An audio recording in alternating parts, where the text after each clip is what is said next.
Rishabh Pant driving school కి వెళ్ళుంటాడు. హార్దిక్ పాండ్యా ఏం చేసి ఉంటాడు? విరాట్ కోహ్లీ అయితే ఇంగ్లాండ్ లో ఫ్యామిలీ అండ్ జిమ్ లో టైం స్పెండ్ చేసి ఉంటాడు. రోహిత్ శర్మ వాళ్ళ ఫ్రెండ్స్ తో చిల్ అయి ఉంటాడు. అండ్ రియాన్ పరాగ్ ఏం చేసి ఉంటాడు మరి? ఇవన్నీ ఎందుకు చెప్తున్నానంటే Indian team last international match ఆడి ఆల్మోస్ట్ 40 days అవుతుంది. అండ్ ఈ ఫ్రీ టైమ్ లో వాళ్ళు వాళ్ళ హాబీస్ మీద ఫోకస్ చేసి ఉంటారు. వీడియో మొత్తం చూడండి, మీకే అర్థమవుతుంది. మొత్తానికి అయితే ఇండియన్ టీం 19 సెప్టెంబర్ రోజు బంగ్లాదేశ్ తో టెస్ట్ మ్యాచ్ ఆడుతుంది.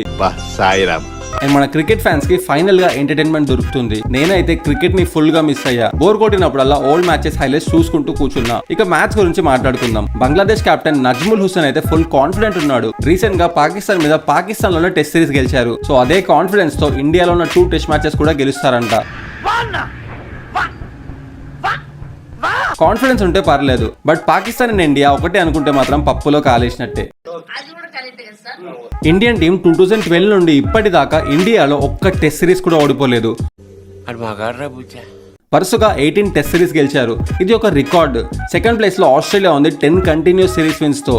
సో ఇండియా డామినెన్స్ ఏ లెవెల్లో ఉందో అర్థం చేసుకోవచ్చు. ఇండియాని ఇండియాలో కొట్టడం అంటే పాకిస్తాన్ లో ఉతికి ఆరేసినట్టయితే కాదు.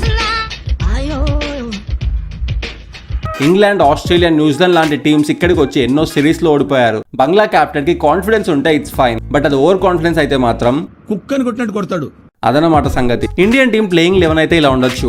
టాప్ 4 లో అయితే కన్ఫర్మ్ గా రోహిత్ శర్మ, యశస్వి జైస్వాల్, శుభ్మన్ గిల్ అండ్ విరాట్ కోహ్లీ ఉంటారు. మిడిల్ ఆర్డర్ లో KL Rahul and wicket keeper గా పంత్ రీ ఎంట్రీ ఇస్తాడు. సర్ఫరాజ్ అండ్ సూర్యల్ కి ఛాన్స్ దొరకకపోవచ్చు. స్పిన్నర్స్ గా రవి అశ్విన్, జడేజా ప్లేస్ అయితే టీమ్ లో కన్ఫర్మ్. థర్డ్ స్పిన్నర్ గా కుల్దీప్ ఆర్ అక్షర్ పటేల్ ఉండొచ్చు. కుల్దీప్ లెగ్ స్పిన్నర్ కాబట్టి అతనికి ఎక్కువ ఛాన్స్ ఉంటుంది.